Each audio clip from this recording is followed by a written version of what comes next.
Hey, welcome guys. Today we are going to be painting our M36 Jackson. As you can see, we will be doing a snow camouflage, but what we will also do is we're going to get the vehicle painted up into its olive drab, so you can kind of see what option A would look like if you were to build the kit. And then from there we'll end up doing our winter whitewash and winter camouflage. And then obviously it's unweathered right now, at least primarily. I did run out of time. There's a ton to paint in this kit. So let's flip it over and let's get painting. All right, so time to prime. Pretty typical of my channel, or of me, I guess. We're gonna use Tamiya's Fine Surface Primer. It's just easy. I can take it outside. I don't have to get the airbrush ready to go. And it does a really good job. This stage is really important because we'll be able to see if there's anything that needs additional sanding or anything like that.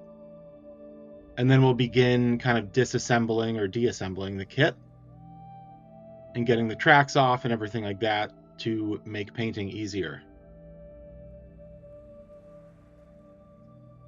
And of course, if you watch my build video, I was not a fan of the tracks on this kit, so they're going to break a couple more times. I won't show you on film, but they just continue to, to please, I guess. Then we're going to use, as a slight change of pace, we're going to use Ammo by Mig's Atom Olive Drab. Now, I haven't, besides doing just some testing, I haven't airbrushed these paints yet. I have hand brushed them, and they are really nice for hand brushing. Almost makes it so there's no brush strokes, anything like that, but wanted to obviously give it a test on the airbrush here. And I will say the color is really nice, as you'll see as we build up our color here. It's much brighter, or just less dark and heavy than Tamiya or Tamiya and a lot of these other brands, what their olive drab looks like. A lot of people end up like adding yellow and things to olive drab. I think this color, while it might be a little bit brighter than would be accurate, which I don't really personally care about accuracy, it's a really nice color. And I think once we get some clear coats and stuff in there and some washes, I think it's going to settle into being the perfect color. The Atom paints also have a really nice self-leveling ability. It does tell you in the bottle add about 30% thinner, but you don't need to. And they're really kind of foolproof. And that's the final finish, which at this point I was very pleased with. Still pleased with it, but we'll kind of get to something that happened, we'll say 24 hours later. So I'm going to let this set up for about a day, and then what I'm going to do is I'm going to clear coat it, and we're going to start to see some of the paint come off with a glove, but we'll show you that in a little bit down the road here. First off, we're going to, or I should say next, we're going to paint the tracks, which don't feel like airbrushing at this point. We're just going to do a little hand brushing of some black Vallejo and 2 coats, nicely watered down. You wouldn't even know that we hand brushed it. Pretty happy with the way that turned out. I wanted to do the tracks a little bit differently this time, rather than just using like the dark iron. The US tracks, especially on Shermans and some of these tank destroyers, they don't really look like dark iron. So I was messing around a little bit, and I settled on just flat black as a base. And then what we're going to do, obviously the set on top, you can tell we have dry brushed. What we're going to do is we're going to come in with a rubber tire color. This is the Atom rubber tire color. And we're just going to dry brush all of the highlights. And my thought process here was the US tracks don't really look metallic. They look kind of shiny and rubbery. Some of them had rubber pads and things.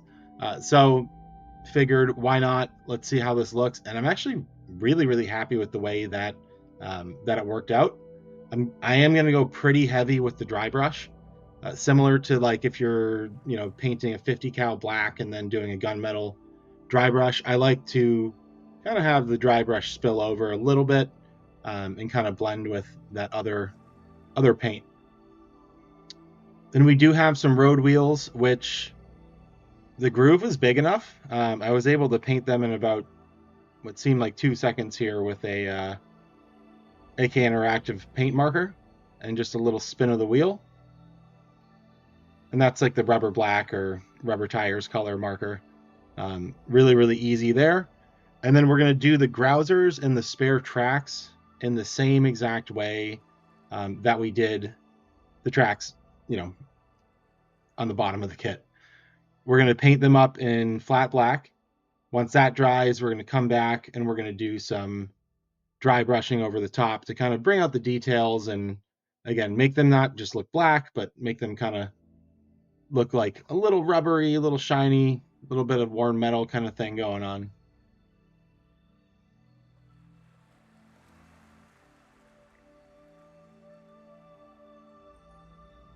And if you haven't used the Atom paint line yet, they are really, really nice. I'm gonna have to do some more digging into why, the base coat started coming off. But they're really, really nice out of the bottle. The bottle's able to be opened with one hand, is one of the marketing, gimmicks of it. But it is nice, and the cap doesn't get all kind of gunked up with paint. So it seems like they're making a full switch over to those, which I think is nice. We'll just have to see if the paint. I know acrylic paint has never been the strongest, but this is, potentially less strong. I don't know. We'll get there.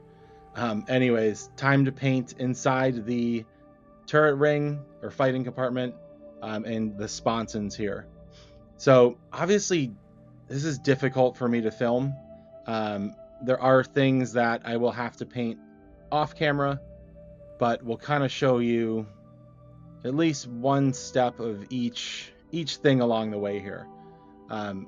You could easily have painted the sponsons in the interior of this kit before, assembling it. I like to build everything, get everything glued. I don't like paint and glue mixing.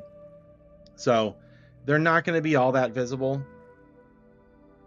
We're just going to get these good enough. They're not going to be absolutely perfect, but we'll come in, we'll paint the khaki straps, and boom, we're going to overpaint and have to fix that later. Then we'll get the kind of ammunition, that canvas area around there sorted out.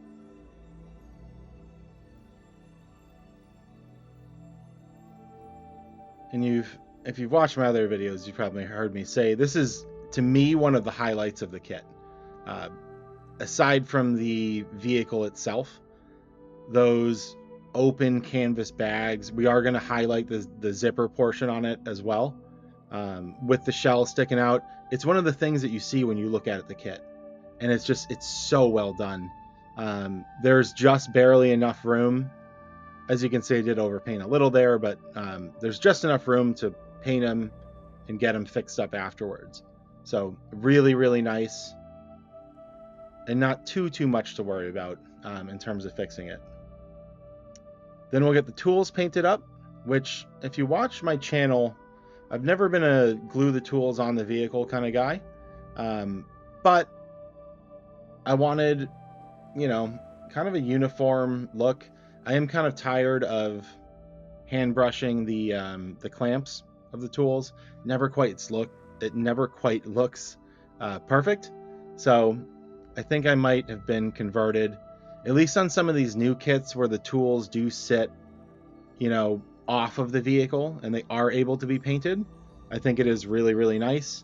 On some of the older 70s and 80s and 90s kits where the tools, end up touching the vehicle and even being glued into the vehicle, it's really, really hard to get a perfect paint line on those.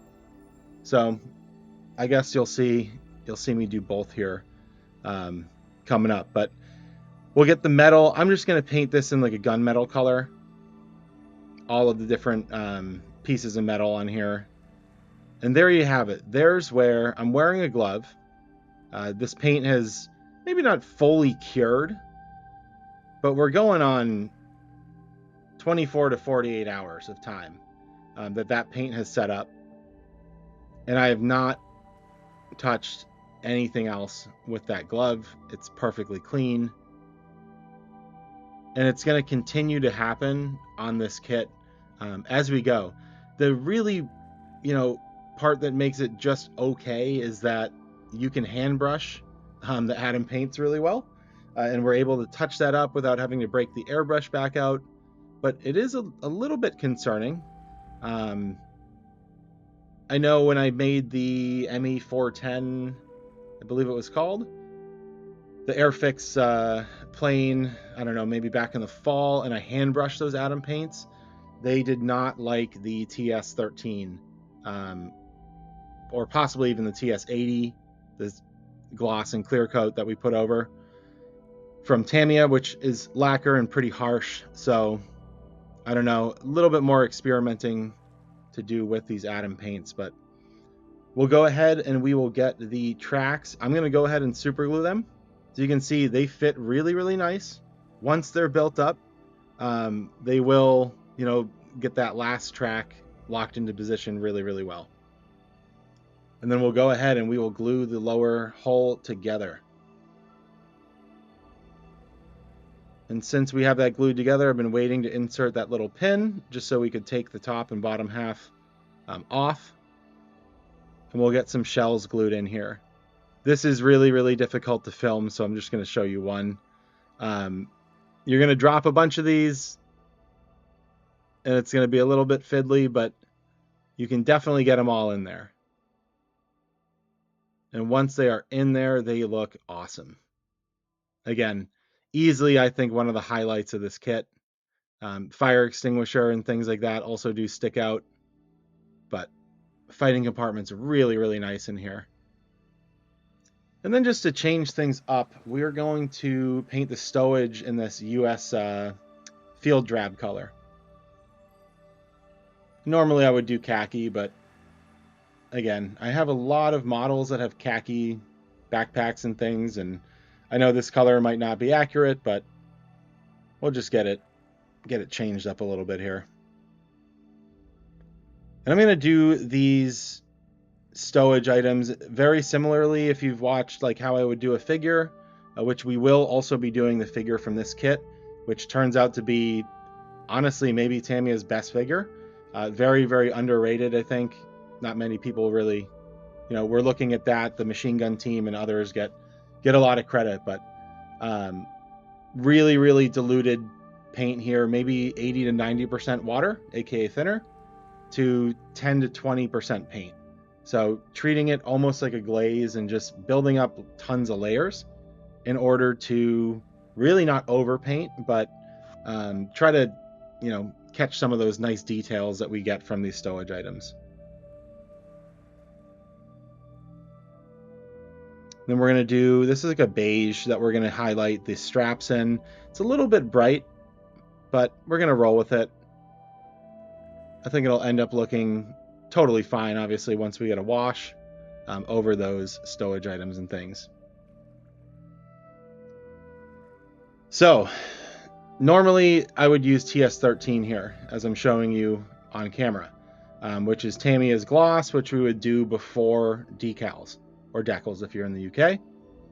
What we're going to do to try to be a little bit more gentle on this Atom paint is I have this semi-gloss from Mr. Hobby. It's a water-based. I've used it one time before, well, maybe 2 or 3 times, but one time in recent memory. And it works really, really well.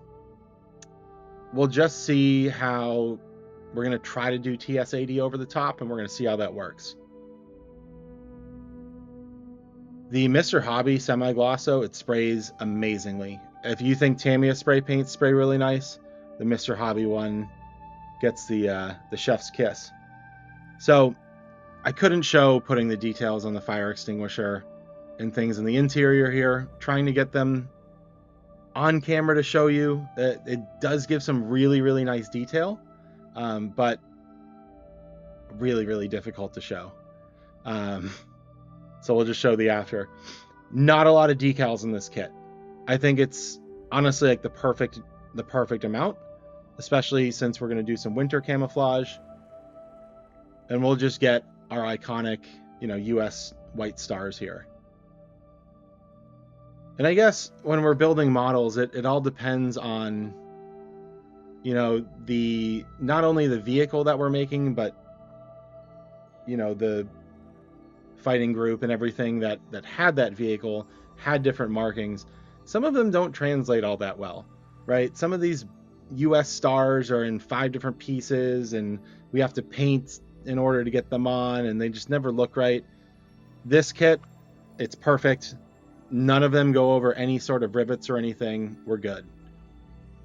Once we have those decals set up, here's my different decal solutions. I am going to use the Ammo by MiG ones there. As I showed you, the brush is really, really small. I'm going to use that on the interior just because I don't want to spill and it'll be easier to reach. And then we'll use Tamiya's Mark Fit Strong on the exterior here. And we do want to let this set and, sit on the vehicle, but we're going to use our Q-tip there to make sure that it doesn't drip or, collect at the bottom. Then once those have sat for a day, we're going to spray them with TS80, which is Tamiya's matte clear coat. And there you have it. We'll focus on this just for 30 seconds or so. This is kind of option 1 if you were to build this kit. If you don't want to do option B, which is the winter camouflage. So, normally maybe if I was doing the winter camo, I would have done it a little differently. I wouldn't have painted up all this stuff. But I did want to kind of showcase the model in both fashions, really. And it looks great in olive drab. Looks really, really good. I think, at least. There's just the right amount of stuff, stowage and the grousers and everything going on, and that fighting compartment. This is a beautiful, beautiful kit. Again, you've probably heard me speak about the tracks, not overly positively. The rest of this kit and the way that it looks when it's painted, it overpowers any of the negatives. We'll get the tracks worked out. There'll be aftermarket parts. We'll figure that out. This is a great, great kit. All right, so before we do our winter camouflage, I am going to do a little bit of light chipping. I have never used the product that I'm going to use for winter camouflage before. I've always done the, kind of quote unquote hairspray technique with like chipping fluid and things from Ammo or AK. A lot of these different brands make the same product basically. But I wasn't sure how much it was going to, show the paint underneath. So I just am going to go ahead and really, really quick. I'm going to do some very quick chipping, just randomly around the vehicle with a really small brush.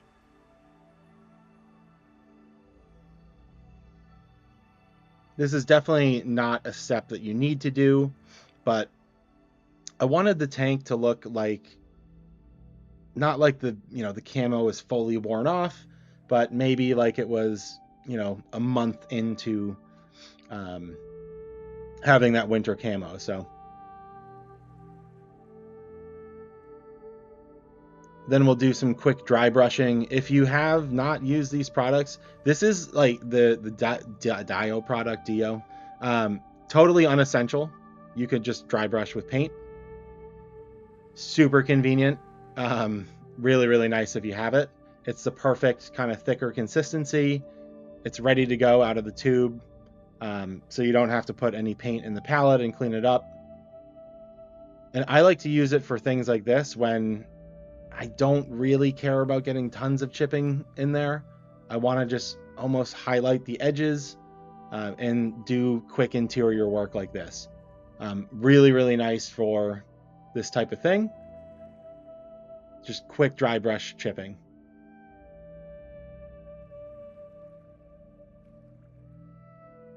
So there you have it. Really, really subtle on the chipping. Not trying to go too crazy. This would have been, again, not that I really go for realism, but this would have been a pretty new vehicle.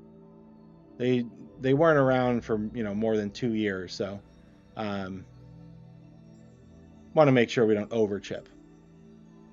And here you go. We're going to be using Ammo by MIG's washable white camouflage. Now, I've used this with their sand and their dust and some other of the washable products that they have, and I think they're awesome. I've just always kind of done the chipping fluid method. I will say I might never use the chipping fluid method again. If I was doing scratches or something like that on a tank, I would definitely use the chipping fluid. I think this is hands down a more kind of authentic product. I wouldn't even say realistic, but you can airbrush it as I'm doing here now. I also found out later, just from testing on some mess ups that you'll see in a little bit, you can hand brush this and it looks almost exactly the same as the airbrush. So really, really nice from that regard. Already you can tell it looks like field applied white camouflage, and we're not going to go super heavy on it. I do want it to look a little bit like the green still showing from underneath. It would have been, again, applied in the field. It wouldn't have been super, super strong. And that green would have obviously showed through, because white takes a ton of coats. So really happy with the way it looks before I even add any water to it. Then it tells you on the bottle, don't let it sit for more than an hour. So I gave it about halfway. This is about 30 minutes after applying. It'll look dry, and I guess that's how you know.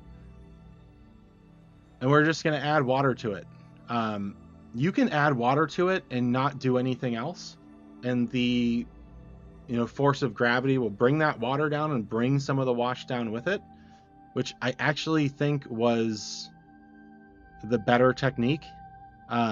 Obviously you want to brush a little bit to get a little bit of the camouflage off, but you don't really need to. The water this product kind of just works by itself, which is one of the reasons why I think it ends up looking more authentic.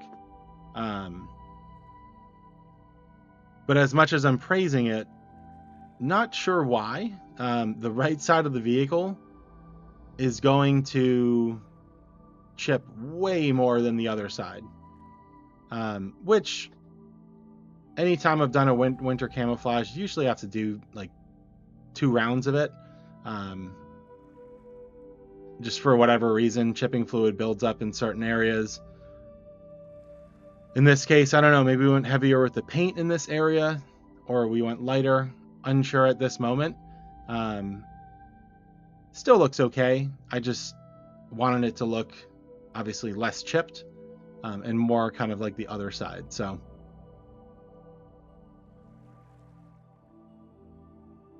did get a little bit on the grousers there. Not overly worried about it because of the winter weathering we're going to do.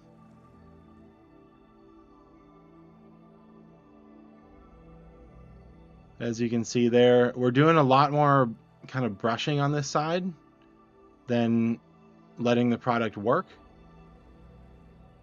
And in some areas, I think it looks great. In others, taking too much off. But not to fear.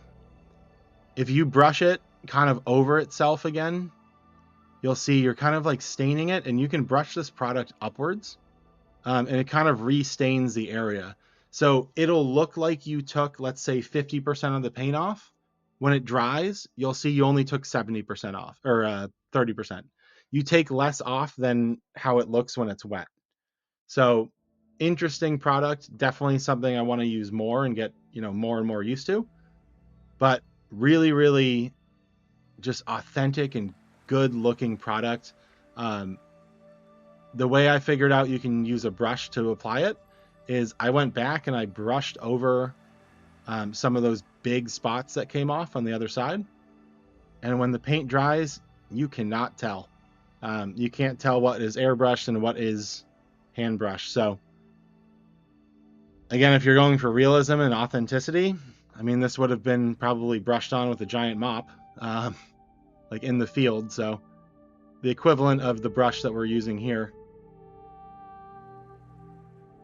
which is why airbrushing has always been kind of silly in my mind. I don't know why we do it. I guess because it looks really nice. But we airbrush and then talk about realism, and it's not necessarily real. But here you have it. I didn't show me fixing the color on the other side, but you'll see as I turn the tank here, basically just went in on the big patches, rebrushed it, let it dry, reworked it, and there you have it, winter camouflage. M36 Jackson done to this point. I do plan on doing some decently heavy weathering in the next video. Winter camouflage is just one of those colors that, like, the white just looks so good with the rust streaks and the streaking grime and the mud, and we even have some snow effects we might use. So really, really happy with the way it turned out. If you have made it this far, I would first say thank you for watching. Two, if you haven't already, I'd please ask you to like and subscribe to the channel. We'll be doing, obviously, many more model builds. I have some sci-fi stuff in the works, some aircraft, tons of armor kits piled to my ceiling in my closet that we will get on the bench. We will, obviously, in the next video, we will be finishing this. Like I said, we'll be doing some pretty decent weathering on this kit. And then we'll also be, in the very near future, painting up the figure. You probably saw him for a split second there. The figure for this kit is fantastic. It might be their best figure ever, at least in 1/35th scale. And there's some good competition because there's some great German figures and things out there, but there's a lot of German stuff in all of modeling. I feel like sometimes we don't get enough, US or Commonwealth or Russian or whatever. So I guess allies, we'll just call them, or even the other parts of the Axis. Like, we don't have a ton of Japanese stuff, which has always piqued my interest. So really, really nice to see a great figure that isn't a German machine gunner, as much as I love those. Anyways, fantastic kit. Really, really exciting kit. Brand new from Tamiya. Might be a little bit of a hiccup on the tracks, but again, there's going to be tons of aftermarket stuff. I wouldn't personally go out and get an expensive set of resin tracks. It's a US tank. There's not a lot of detail in those tracks. There doesn't need to be a lot of detail in those tracks. But something needs to either be done about the tracks in this kit. I don't know. I was looking at, I got an Asuka model delivered the other day, and this looks like one of the highest end Shermans I've ever seen, and it had rubber band tracks in it. So I don't know. And they look really, really good. I think we just needed rubber band tracks for this kit. But anyways, I'll leave you with the tank for a little bit. Let me know in the comments what you think, and we'll see you on the next video. Thanks for watching.